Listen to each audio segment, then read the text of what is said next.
All right, Michelle, we are back. We are traveling forward in the 2000s. We have reached 2005. We have reached level of sadness is what we're just going to call. Why don't we just call it Sisterhood of the Traveling Sobs? Because I have seen this movie so many times, but I don't know what my mindset was like going into watching this week, but I was unprepared. And I texted you, and as I was watching it, it was doomsday in my head. I said to myself, Michelle is going to loathe this movie.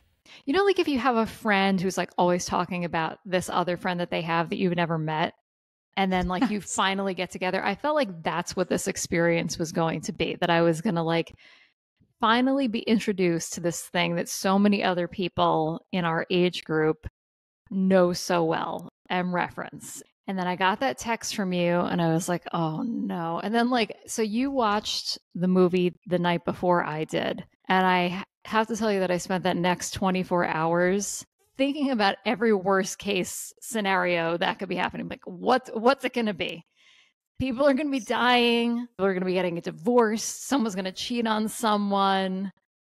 Someone's going to get in a fight. And all of those things happens. At least you were prepared.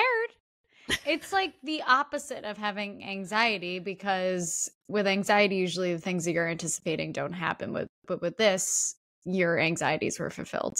It was like justifiable anxiety. Justifiable. It had a big payoff. I have seen this movie so many times, and I do think it's targeted more towards my end of the millennial generation. The younger millennials. The youngers. But have you read the book?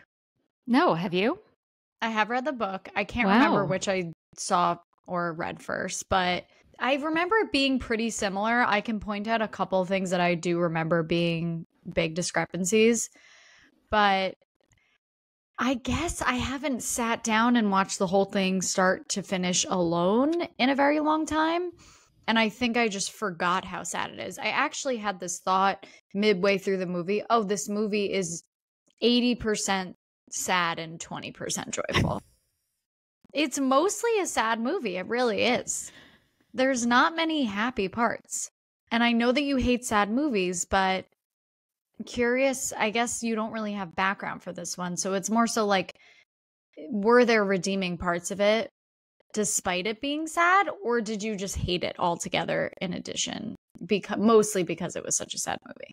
There were a couple redeeming parts that I'll save for things that we loved. But I feel like it's important for me to say this. I don't know if this comes because of your warning text and me just putting up like a big like barrier of protection around me when I went into this movie, but I didn't cry at all.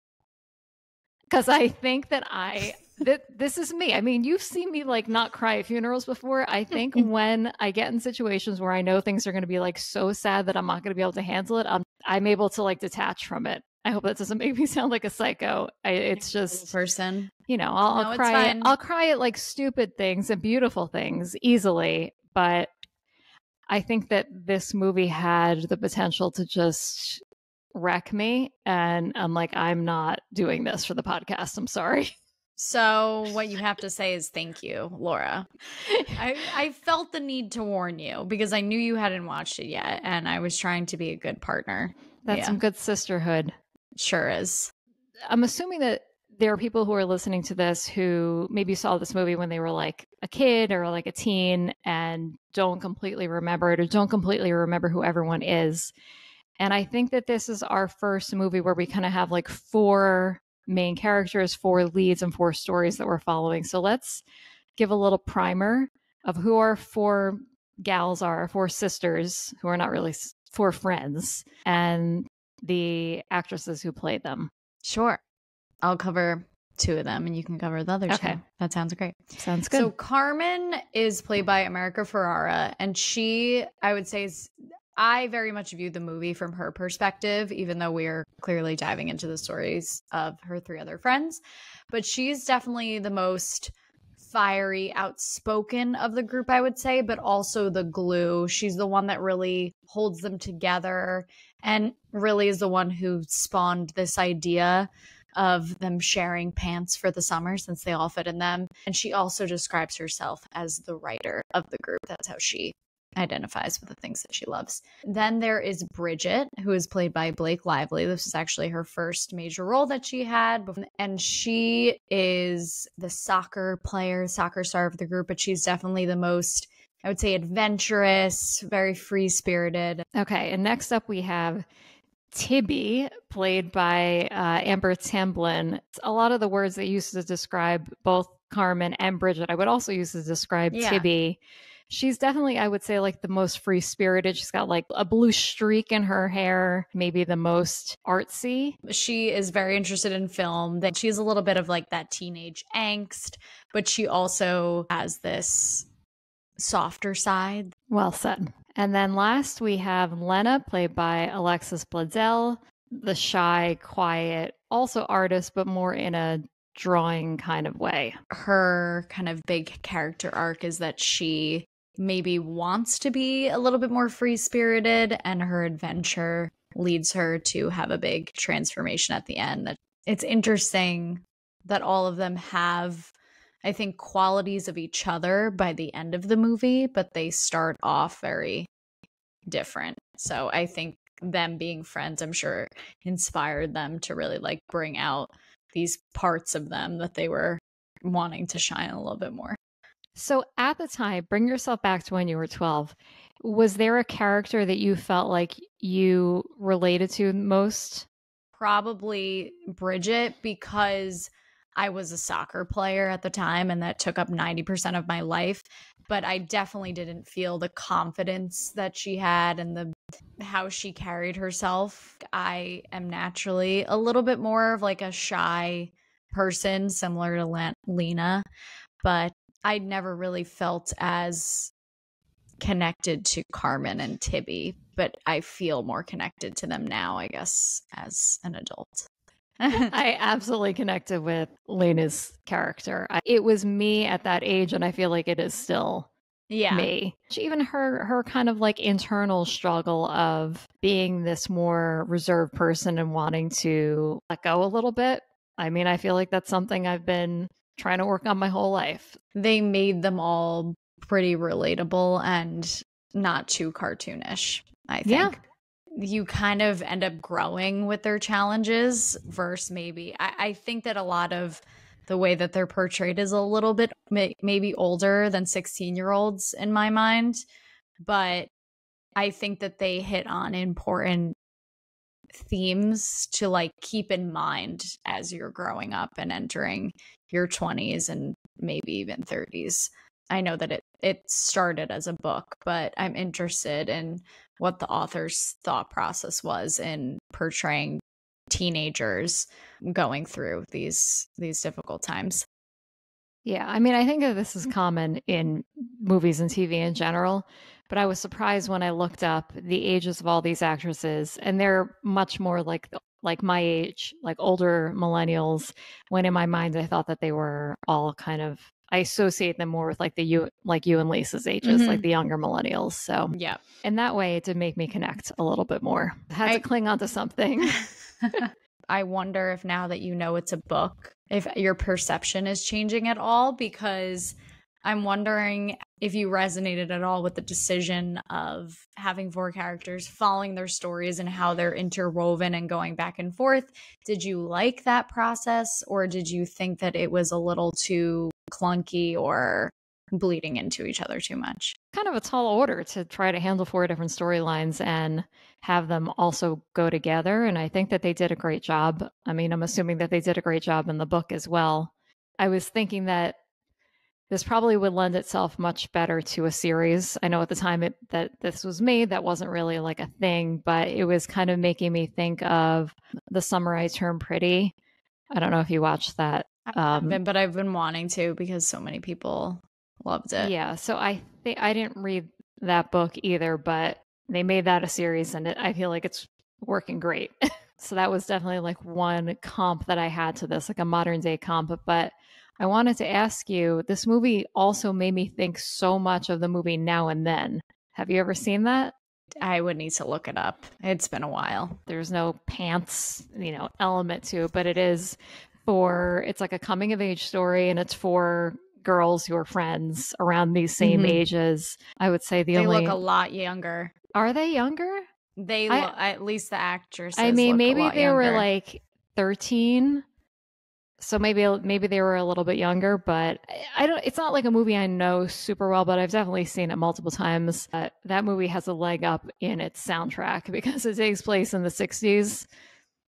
Everyone listening to this right now, pause, look up on Spotify or Amazon or wherever you listen to music and look up the Now and Then soundtrack. Fantastic. So many good songs. I will just follow up with that instruction and say, after that, everyone look up the soundtrack for Sisterhood of the Traveling Pants and then don't click on it. If they picked different music choices, I think you would have liked the movie. I'm just throwing it out there. Specifically, I mean, I know we're not to the grievances, but I'll just call it out now. They ruined 3 wonderful scenes with Lena and Kostas because of their song choices. And I think I wrote down, can this get worse? And it did. Ruined. Okay. All right, let's move into things that we liked. I have a short list, so why don't you go first? I enjoy this movie. I think it's a movie I don't really need to think too much into, but I think definitely watching it now, I mean, it makes sense that if I grew up watching this movie, I gravitate towards sad songs and sad movies and all these things. So there's definitely a type of genre that I gravitate towards. I really love Lena's story, I think, because it's such a romanticized version of having a summer away in Greece. They just like hit it out of the park of what someone's fantasy would be like. And I think that the relationships with her grandparents are really sweet, even though we don't spend too much time with them. I think if it had been her chapter, to your point, if it was part of a series, would have been so fun to just be a full like hour and 15 minutes and getting to know her cousins a little bit more and some of those interactions. As much as the themes, they're like really sad, I think that they handle them all very well in terms of the way that they're portrayed, and like they're very clearly laid out. They're not too cartoonish. I think they feel very real, and the way that all of the actors respond to these difficult things that they're going through feels very human. I know that America Ferrera gets a ton of credit for that scene where she calls her dad on the phone, and as much as basically the whole movie, I don't want to spend any time with Carmen and her time with her dad, because I just think it's such a sad part of the movie. And it's basically like where I would not want to be. Where with Bridget, I probably wouldn't want to be sweating in Mexico for that long. Michelle definitely would not want to. But I think I would definitely start with like wanting to be in Lena's shoes, and then probably Tibby, which is, she has the saddest summer of all, but I actually like watching Tibby's story this time around. I thought it was so beautiful. It was such like a wonderful storyline that they included in it, and I kind of forgot until I had rewatched it, but I was definitely very emotional watching her story. So I think I just appreciated the storylines that each of them had and their uniqueness. And I think it's beautiful that they have each other, but this is kind of like the first time that they're away from each other. Like, I think I liked that storyline, and then them all coming back together and still getting time with each other at the end. I don't have too many like aspects where I'm watching this movie and I'm like, wow, this is so well shot or so well made, or their music choices are good. I think it's more so about the storylines, and I do think that's why this movie works really well as a book. I think it's a very difficult movie to watch, specifically Tibby's story, but I wonder if you read this book, if you would have liked it. I probably would have. I think you would have, because I feel like some of the reads that you gravitate towards are sad, but you don't have to watch them be sad.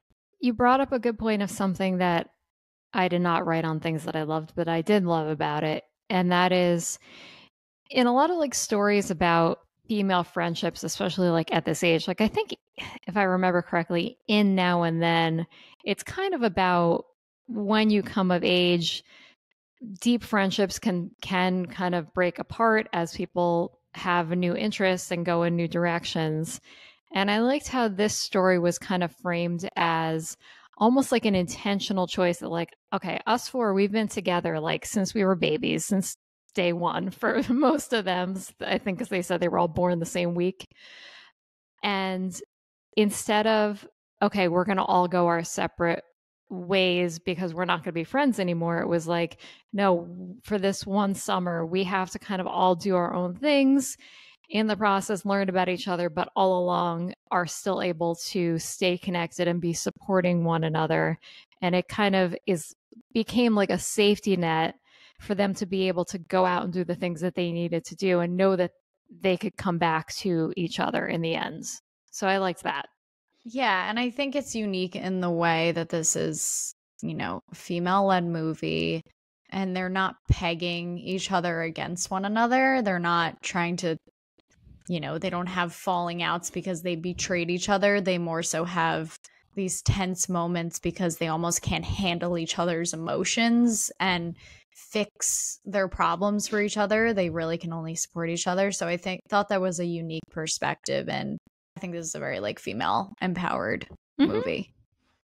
Yeah, I'll give them that. Let's talk about America Ferrera, because I feel like she stole this movie. And I didn't realize that it was kind of like a known thing that scene where she was on the phone with her dad was like recognizing me. And I'm glad that it did. And I completely agree with that. I had before that scene, there's another scene where is there another scene a little bit before that where she's just kind of talking to Tibby and telling her what happened and the reason that she came home? Yes. So at that point in that scene, I was like, wow, you're really seeing her acting chops. I know that she went on to have her own show. And then obviously like in the last year having Barbie and getting a lot of accolades for that. But to know that was like in her from a young age. And then when they had the scene where she was on the phone with her dad, I was blown. I was like, wow, she belongs in a different movie. Like she's in a different acting class. Not that the three of the other girls were great. Even the supporting cast I thought was great in this, but that she's just in a different class. I do think that it was intentional though, again, because I think that this is very much the story from her perspective, and it would have been weird if any of the other ones had kind of acted over her in a way. Like as much as she kind of stands out, they do complement each other well.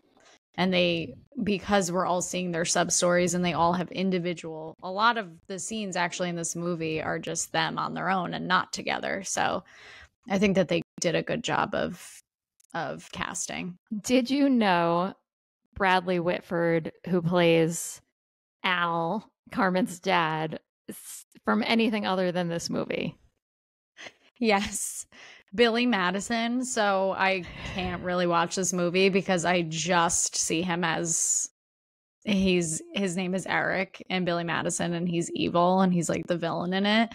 So I didn't even remember that. It's so hard for me to watch because I just see him as that person, even though I understand that he's a complex person. I'm sure that we don't really get into, but I'm like, you're evil in this movie too. So. Okay, so I mostly know him from The West Wing, where he's not evil. I mean, he's definitely can be like an idiot at times, but mostly lovable. I feel like he's actually I would say, other than Allison Janney, my favorite actor or character on The West Wing. But I felt like he was very well cast in this kind of role where he does kind of have that, he's not a great guy, but also has this, I don't want to say it's a facade because I don't think that he's trying to pull one over on anyone. I think he's just kind of stupid. I just think that he is not really in tune with his emotions and he doesn't know how to me watching express. Yeah, so maybe you love him so much because you resonate. What did you think of the Papu Yaya relationship? I'm going to save that for my favorite scene section. Okay. But loved all, I mean, for anyone listening who doesn't know this, Laura and I's family is Italian. So I think in addition to loving the Greek, the scenery and the beauty, that first scene where she arrives and she's mauled by like 30 people who she doesn't know felt very relatable. I think Greeks and Italians are like just like a hair apart from being identical. Agree. Yeah, I loved all the cousins. I definitely wanted more from them. Every time they went to the Greek scenes, I was like, oh, this is exciting. Like, I want to stay here. It helped that it was like a Greek family and we're an Italian family. That felt so familiar. It helped that I related most to that character. Of the actresses, Alexis Bledel is the one I knew the most. And last but not least, Costas. I know. All right. So in the last couple episodes, we've been talking about which guys are going to win this season. And I was nearly positive after last week's episode of 13 Going on 30 that the character of Matt, played by Mark Ruffalo, was going to be my boyfriend pick from Our Girl Dinner series. And then Costas rolls in on his boat, swoops in and saves Lena. And I was like, oh no. He said not a real person. Actually, my dream. I feel like I'm turning red right now. Dating a fisherman who's helping his grandfather for the summer. A dream. You guys wouldn't be a good match, though. He's better for me because you wouldn't go fishing. But you are the drawer, so... I could draw pictures of him. Yes, there you go. We'll battle it out. We'll do a fishing contest. I also like that he was like going to school, so he's an academic too. You're right, though. I don't know if I would survive on the boat. Yeah, I got that. You could be his fish market girlfriend, and I could be his boat girlfriend. Or maybe you'll just meet him out for dinner and dancing. Maybe not so much dancing, but... I could ride on the Vespa. Really? You would do that? You definitely wouldn't. So you're saying all I could do is sit with him in the fish market? No, not even that. I think you would need to meet him like outside of the fish market because you wouldn't want to sit in the fish market. This is going to be a tough relationship. Do you know what? How about this? This can make it so much easier. You can deal with him when he's in his fisherman village. What do we know what town that's supposed to be? I had no idea. I don't know if it's like a made-out town. Wherever that is. Fine. I can have him when he's at school.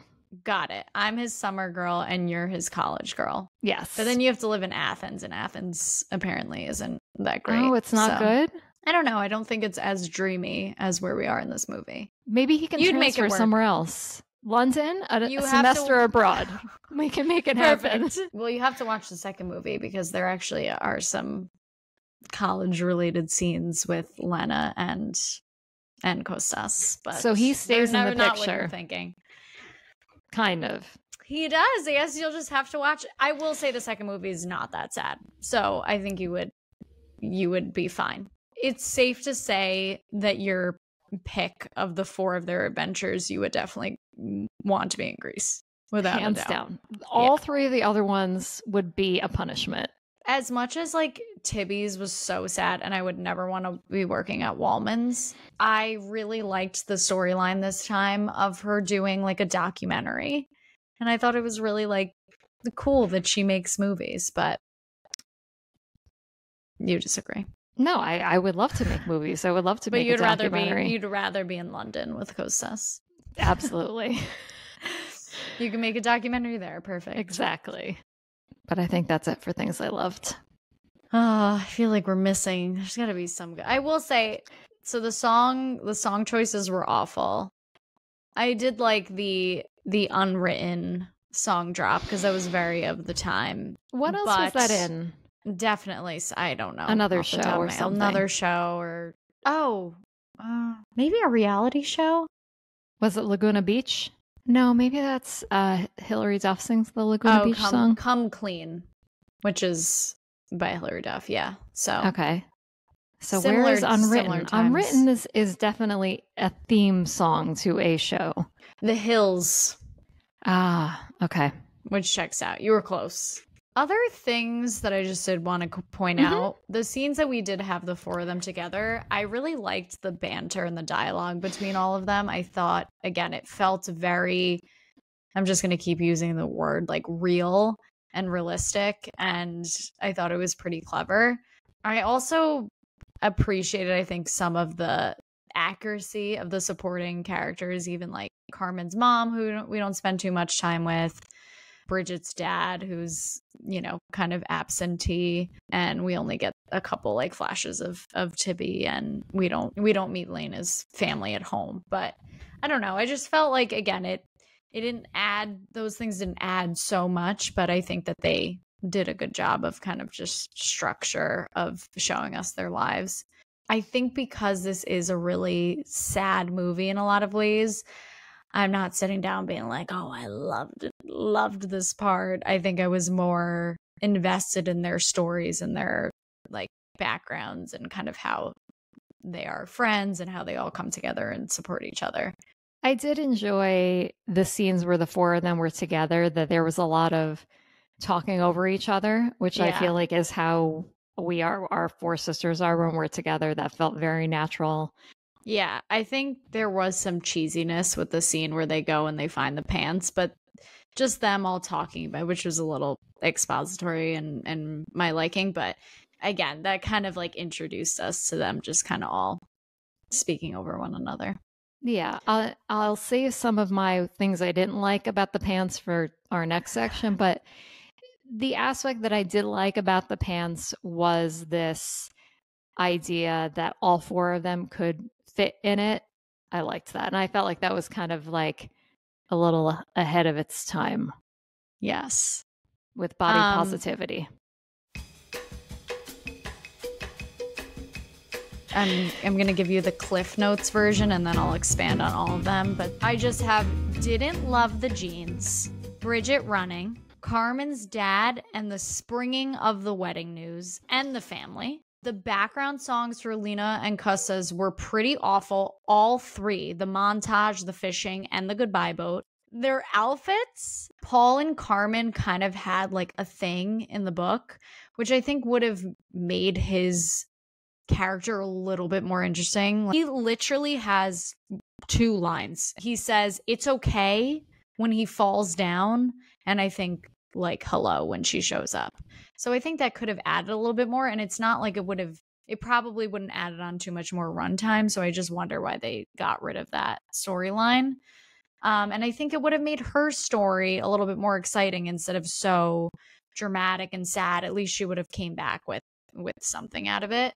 Other things that just bother me every time I watch this is when Eric comes and visits Bridget after the summer's over, and she does, first of all, he's on his way to Columbia, which she does say it's not in the way, but she doesn't even invite him over like, hey, do you want to like go for a walk or something?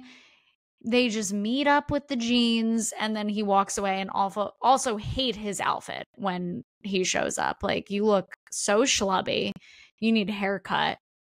I'm definitely not an Eric fan. I kind of want to save this as a whole other point, but I think the Tibby and Bailey story is like almost too sad in aspects, but I do think it's like a beautiful story and was a really good like character arc moment for Tibby, because they made her so like angsty and against the world that by the end, I think her going through something like that, especially at that age, and that she was like vulnerable and kind of alone for the summer, was probably changed her life in a lot of ways. All right, let's hear yours, and then I can get into some of mine. Okay. Well, first, I just want to say that I also wrote a note at how awful Eric's haircut was. And then last night, I had a dream that Jimmy went to get a haircut, and instead of getting his hair shorter, he came back with a haircut that looked like Eric's. And I woke up and I'm like, I just had the worst dream. He's a good-looking actor. I don't understand what the thought. Maybe that was just how his hair looked, and they were like, this works. This would make understand a 17-year-old want to fall in love with you. A lot about his character, that whole situation. I know. Okay, here we go. First of all, just overall, we've discussed in several movies now in this series. We're in the early 2000s. We have a lot of good memories from this era. I did not get good vibes from this movie at all. I did not want to be in this world other than in Greece. I didn't get the nostalgia of like the year 2005. I felt like a huge disconnect from it. I think that's fair. Okay. Moving on. This is less of a things I didn't like and more of an unanswered question. And I'm hopeful that you'll be able to help me out with this, because I have to assume that this is something that got cut from the movie, but that is in the book.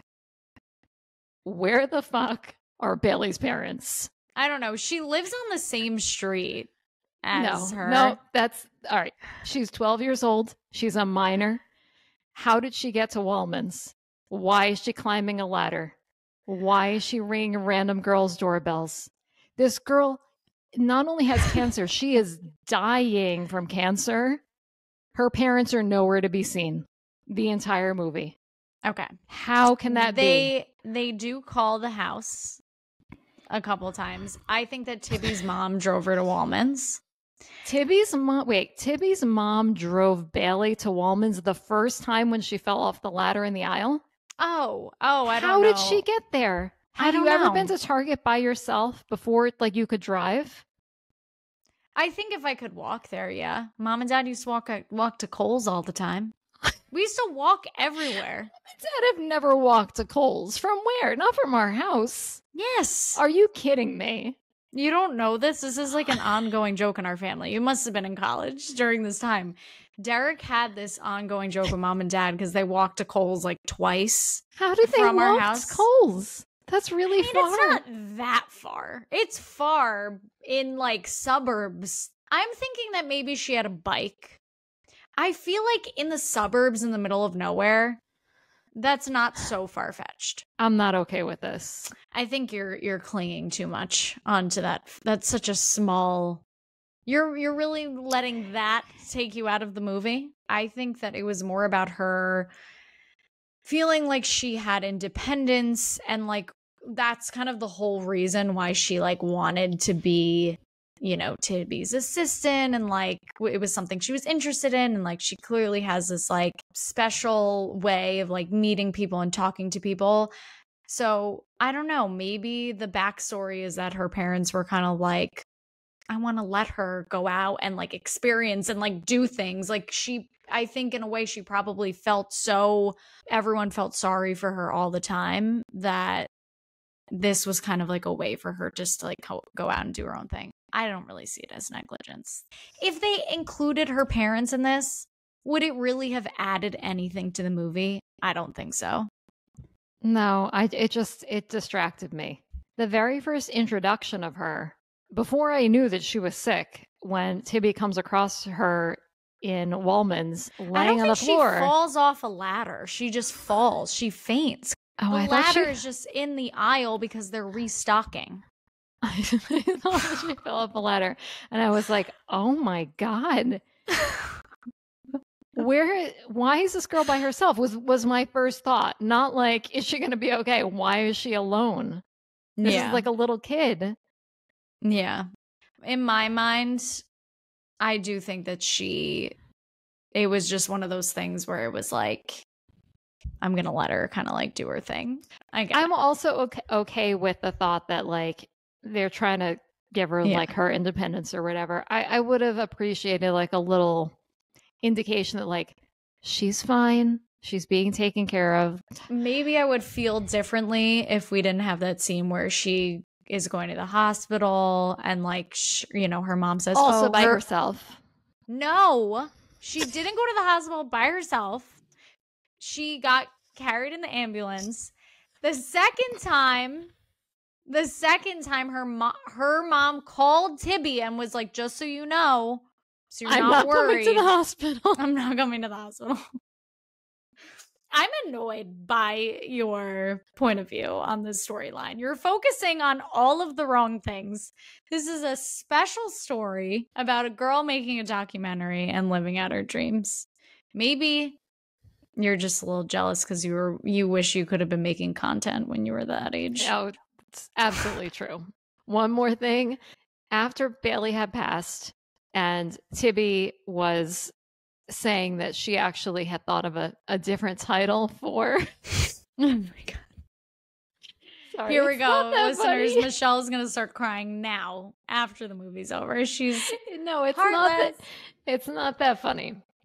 It's not that funny. But the way that she said it made it sound like, you know, she's a creative person. She's been working on this documentary. I'm like, oh, I can't wait to hear what she came up with. And it was like just Bailey, and that is so boring. What if it was like conversations with something? I think Bailey would have made fun of that name.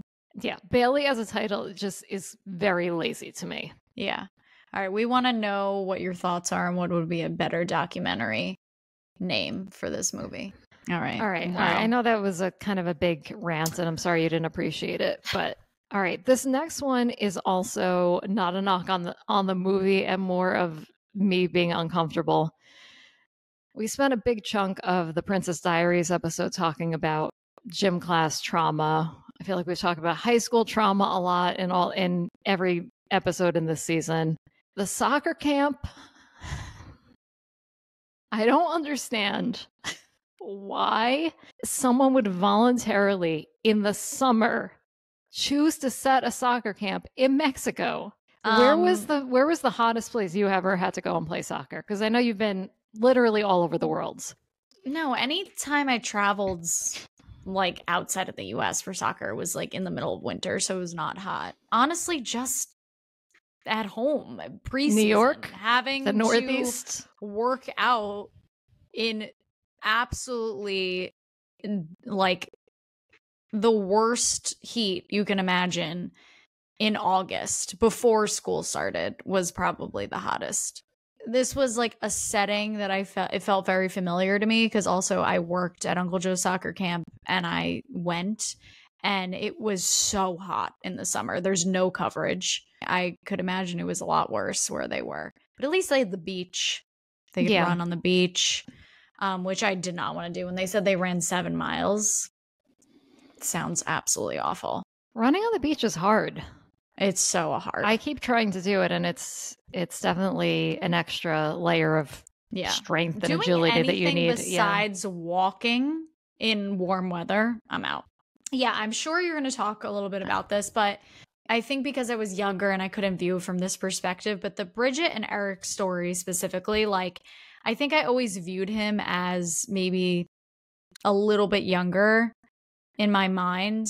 But I kind of play like devil's advocate with myself anytime I've like seen this more as an adult, and like it is that awkward time where she's 17, she's like gonna be in college. I think it would have been super inappropriate if he had been like, I don't really know how old he is. Like in my mind, I'm like, oh, he's probably a freshman in college, and that would only put them like 2 years apart.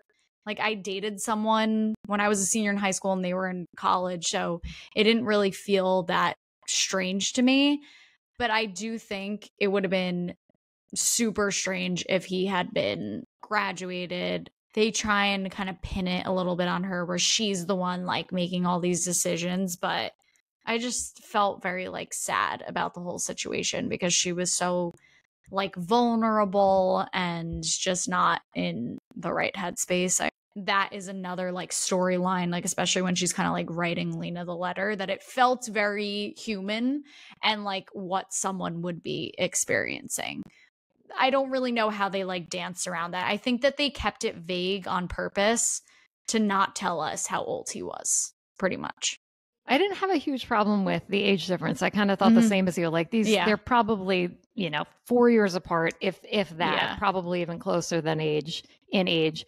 And especially because she was really the one driving it. Like you said, like the fact that she was driving it in a different headspace, I think it's fine if that's, what she wanted to do. And I felt like he kind of like handles it the best he could. I mean, like, what's he going to do? I kind of disagree with that because I think as someone who is older and a superior understands that is taking advantage of someone who it is inappropriate. And I think that like that really messes with women when they're that young and vulnerable.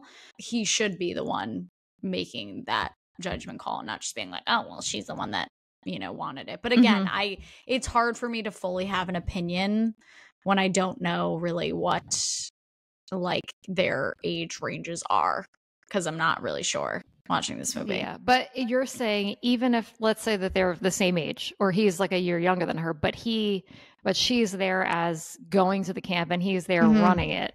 Do you still have a problem with it? Just that dynamic? I think a little bit.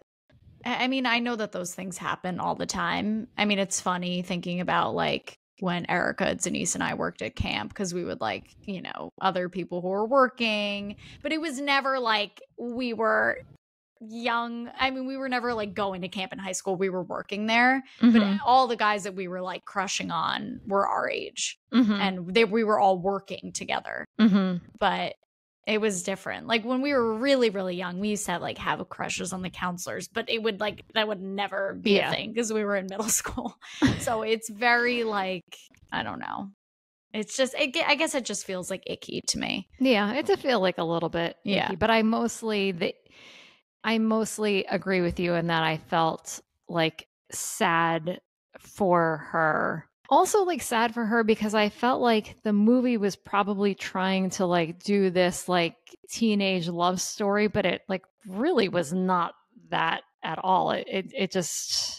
I honestly think that it would have been, again, I know that it created more tension and when it was a little bit like, oh, she's like trying to go after an older guy. And maybe it would have been too similar of a storyline to Lena, but like having, if they did a co-ed camp and like she fell in love with some guy who maybe was like a jerk and treated her not well. Like Chad Michael Murray could have been in this. Yeah, she's still...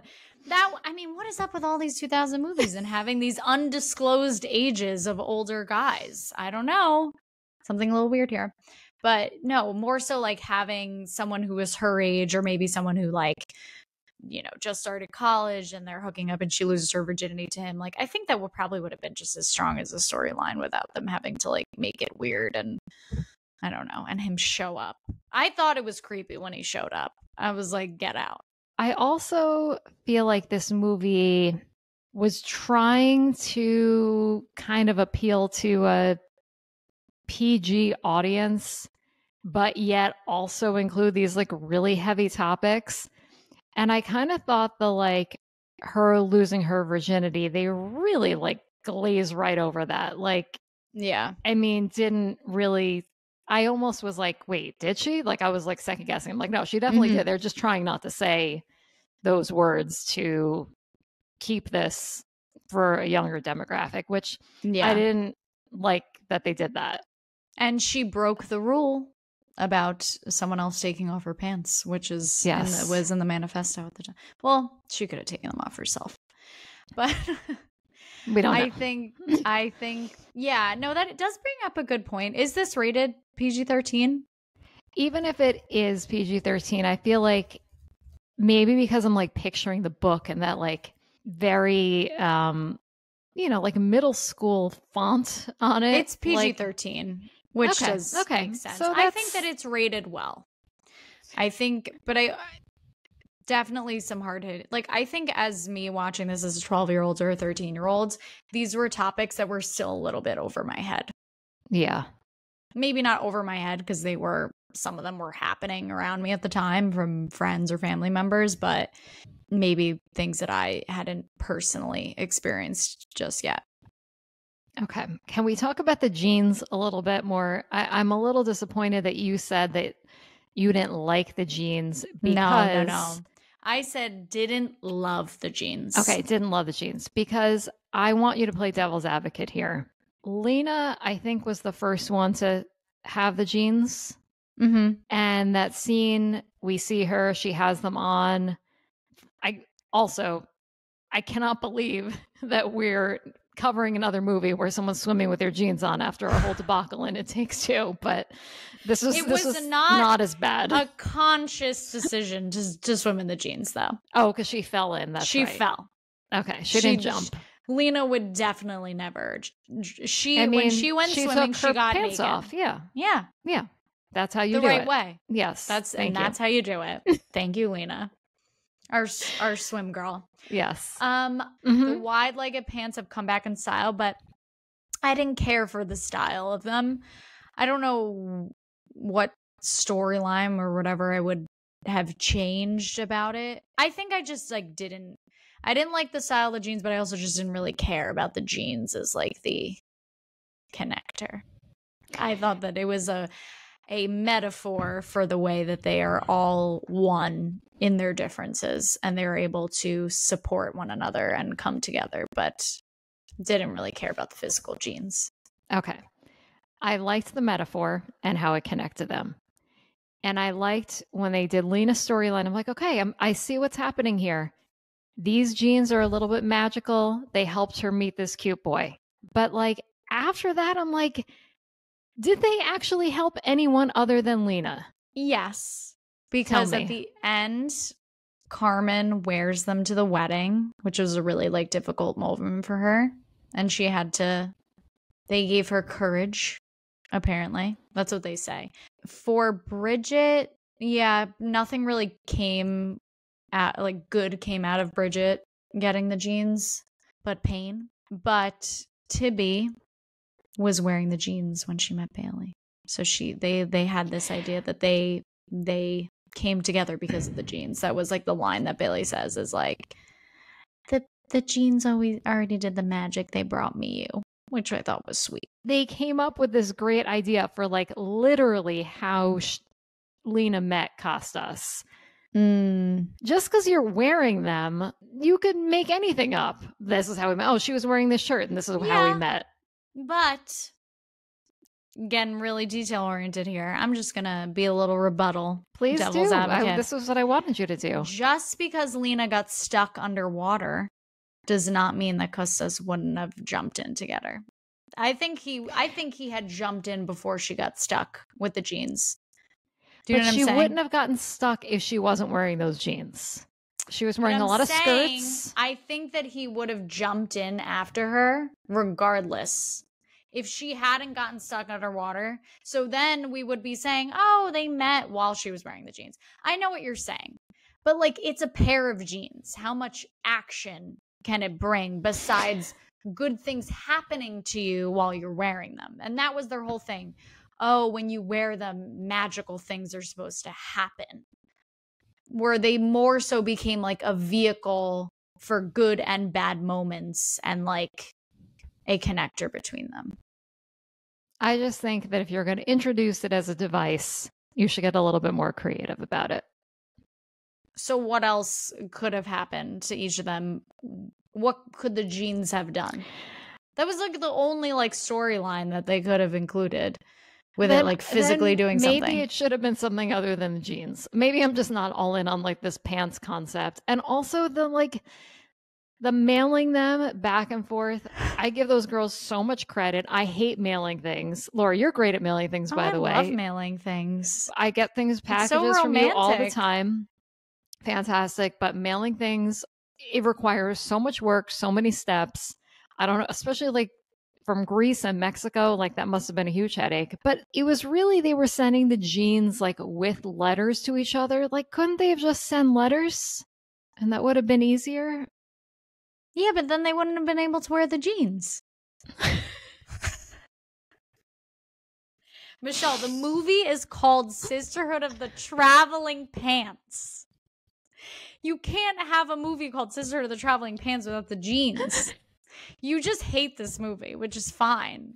But, I mean, Sisterhood of the Traveling Bracelet? I don't know. Like, maybe it's a piece of jewelry.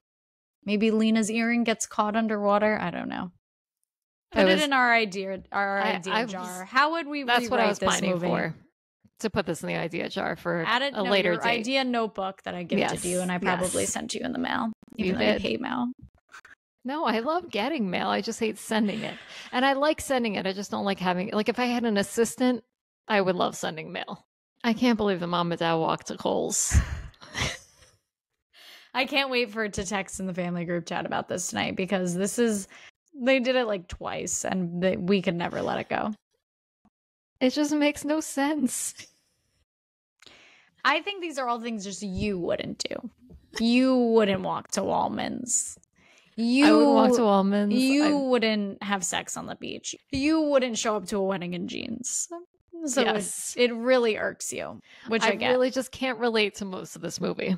That's you're hitting on the point. Maybe we need to start not relating and just let them be. You're right. Oh, okay.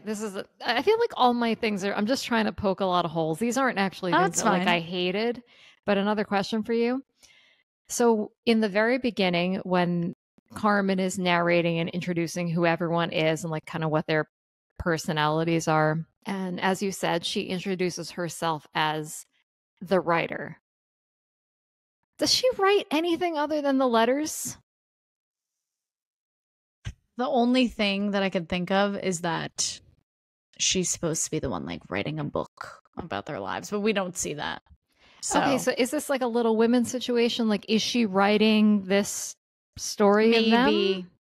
I think so. I have to look back at the book and how it was structured, but that's my guess. But they don't do a good job of showing it. They do show her with a notebook a couple times, but they kind of gloss over it. She's very distracted by what's going on with Al. Fucking Al. Also, did she write their little ceremony manifesto thing? I'm sure she did. She had that ready to go. She was very excited. All of them were like, we just don't want to be here. It's not so much about what we didn't like about the movie, but the situation. Like, the Carmen storyline just grinds my gears so much. You're going to pick your daughter up for a summer and you have not told her any of this key information.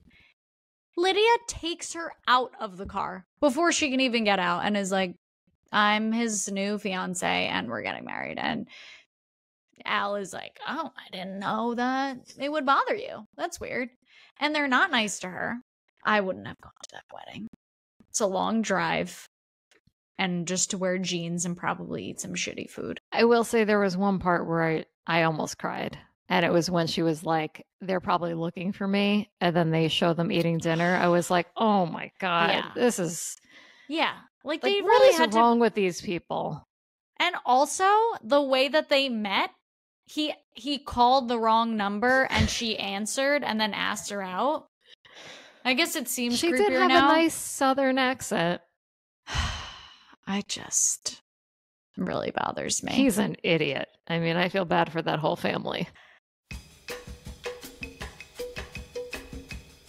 Okay, let's get into our favorite scenes, or maybe there's got to be one that we enjoy, and favorite quotes. My favorite scene was the moment when Lena saw her grandparents together, her grandpa's shelling string beans, which our grandpa did. Like, I immediately had a vision of him doing that exact same maneuver, and her grandmother's doing something, maybe putting laundry up or something like that. Oh, no. Oh, tell me what she was doing. She is hanging up octopus.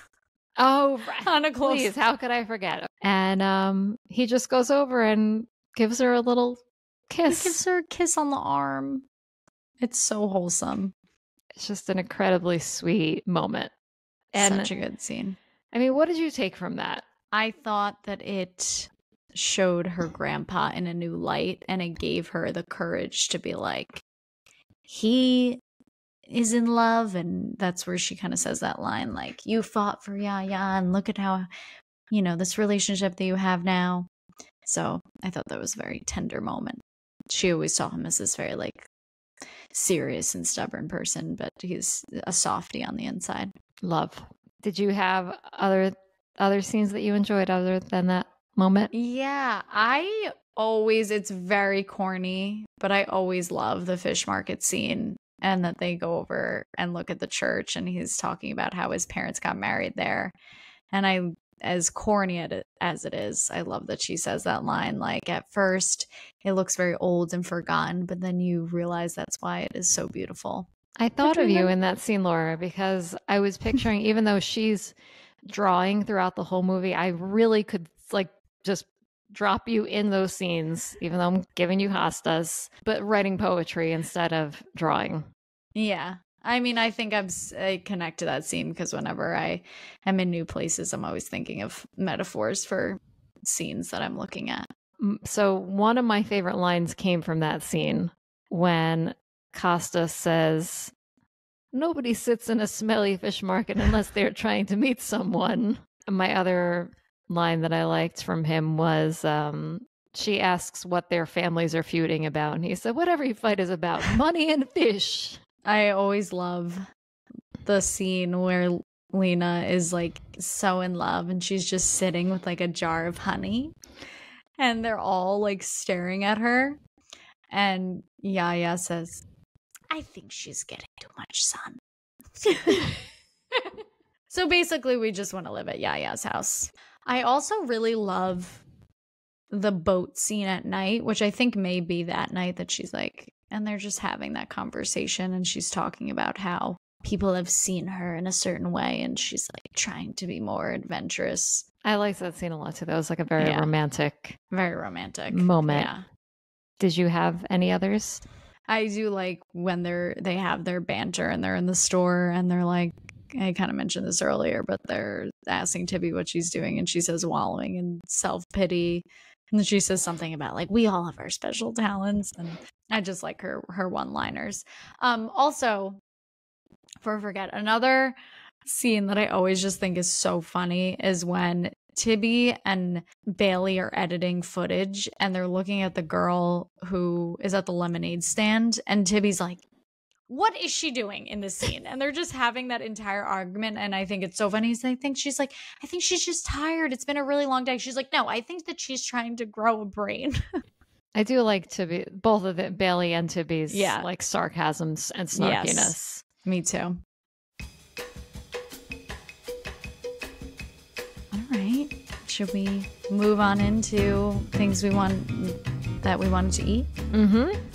I think it did make me want some ice cream because just the discussion of the Baskin-Robbins flavors. When they go to like the cantina, even though they were just drinking beers, I just wanted like some tortilla chips and some guac and a margarita. I don't really remember Carmen eating anything. I know that they have like the fun pizza moment. And Lena, like they don't really do too many. This is a total miss besides the bowl of green beans, sadly. But yeah, she should have had a gyro at some point. I know. They should have had like a fun dinner out. A Greek salad. Yeah, something. What did this movie made you want to eat? I think you said most of them. A margarita and chips. And I was just having the thought that like even a bad margarita and terrible chips are usually like pretty good. Like I feel like that's hard to mess up. I think that we should add on to our list while you're here that we should go get margaritas. And that would be fun. Some chips and guac. You brought up Lena like kind of being mesmerized by the honey. So that made me want like honey and tea. And also in that scene, Yaya walked behind her with a little cup of espresso. Oh, and then beyond that, the cousins were eating gelato. I was like, this is like such a nice... I just want to be part of all of this. It's too bad they couldn't invite Custis over because they're missing out on that scene. Yeah, but then he would have brought like a fish in. And he would have ruined the vibe. I could see him being a good cook too. He definitely is a good cook. Yeah. He has like a good apron. He is, a good apron, and he always has like a towel on his shoulder. Yes.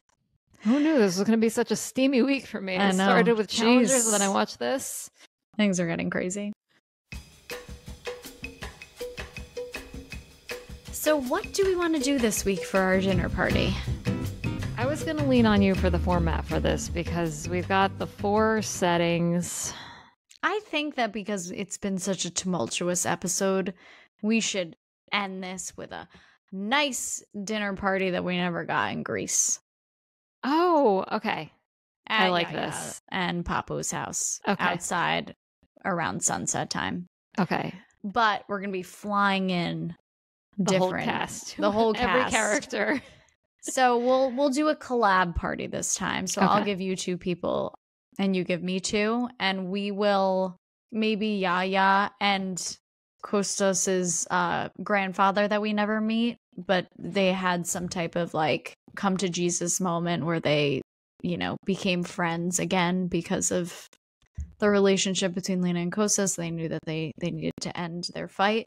So they're going to be the chefs of the evening, and we need to decide what they're going to cook for this party of 4 that they have. So I'm going to give you Duncan, who is Tibby's manager, who is always very concerned about what pants that she's wearing. And I'm also going to give you Eric, and he still has a bad haircut. He's not cut his hair for this trip. Okay. And I'm going to give you Brian McBrien, who is, I guess, Tibby's love interest. Tibby's boyfriend. Kind of. Yeah. Very big presence in the second movie. Wow. Yeah. Okay. I'm intrigued. And I'll also give you, I couldn't quite find what her name was, but the intense soccer coach. I feel like we need one person from Carmen's life. Oh, I'm sorry. That's right. And that wasn't the format, we already have Eric. Okay. So we could do her instead of Eric because Eric sucks. Okay, we'll keep him. He needs a trip before he goes back to Colombia. Do you want Lydia or Krista? Let's go with Krista. Okay. So we've got Krista and Brian McBrien, and we have Duncan, the boss, and Eric, who has still not cut his hair. This is going to be tough. I'm going to add in 1/5 member because we have not brought this up yet. Maggie the dog, who shows up just in the 3rd act at the very end to make an appearance eats a slice of pizza, takes the pants. She's crazy. We know that she likes food. So we do know this. I feel like she should be invited. It's pretty crazy. She's going to have to fly under the plane to get to this place. Okay. So I'm going to I'll throw some menu items out there and then let's brainstorm. Let's brainstorm. I'm thinking that Duncan has a really bad diet.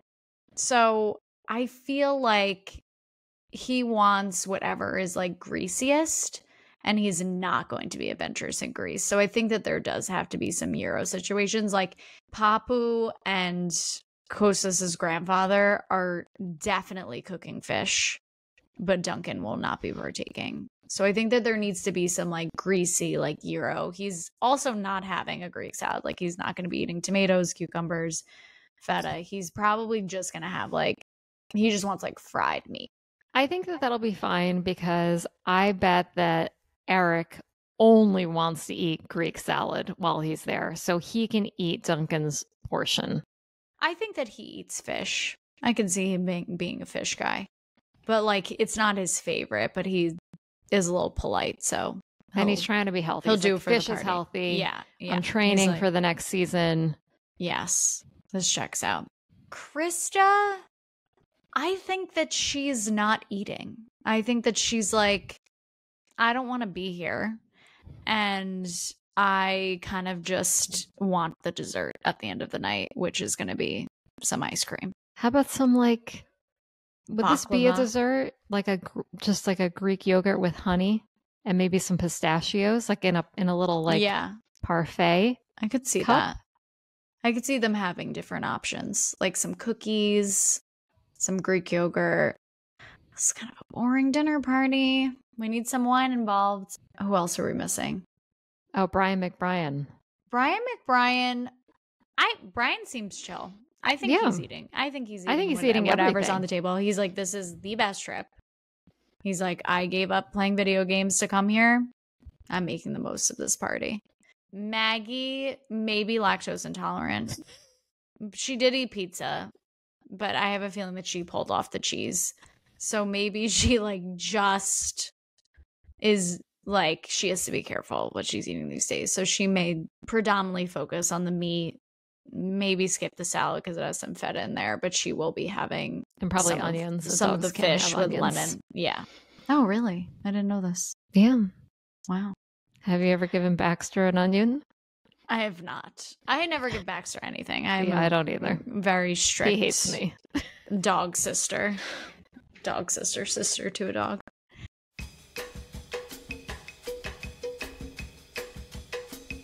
Okay, let's do a... I've been taking the mic the last couple episodes, so let's do a back and forth. I'll ask you the first 4, you ask me the next 4. Okay. Okay. So, would you rather spend a summer playing soccer in Mexico or work at Wallman's? Literally second on my list. So there'll be one less back and forth. We'll think of one more. Okay. We can both answer this one. Yeah, let's both answer this. Okay. I would pick working at Wallman's.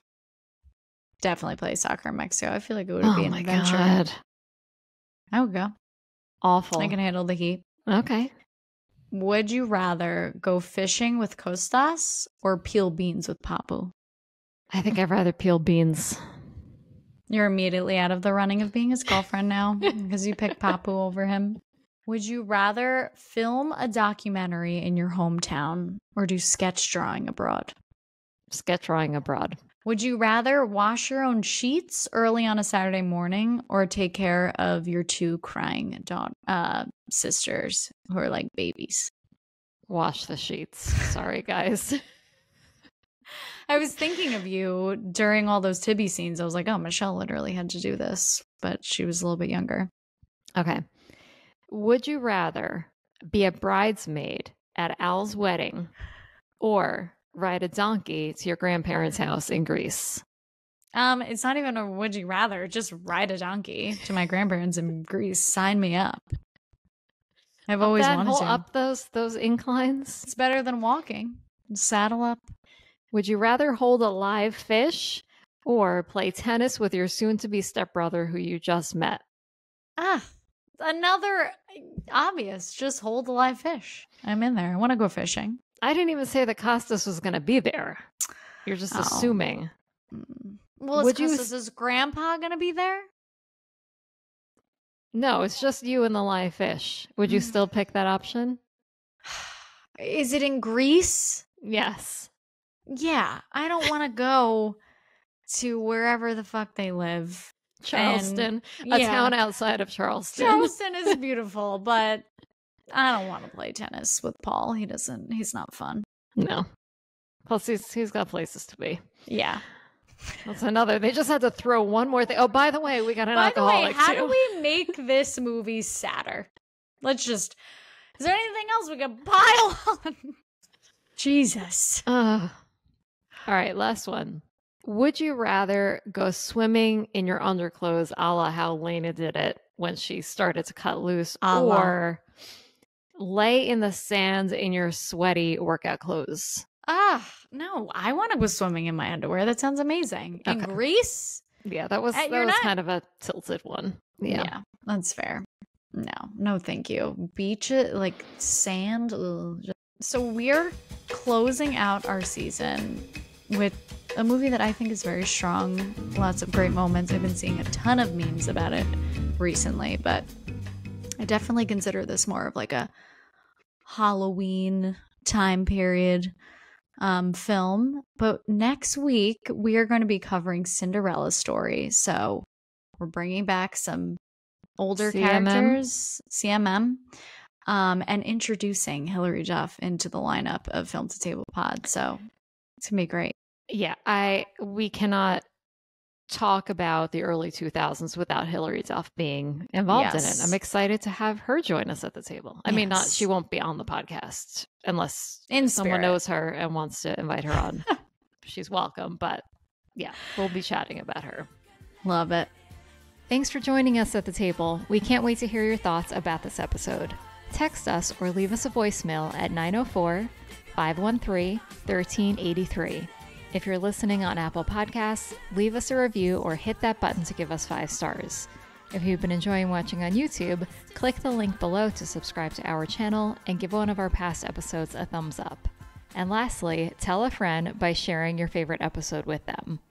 Thanks so much for supporting us.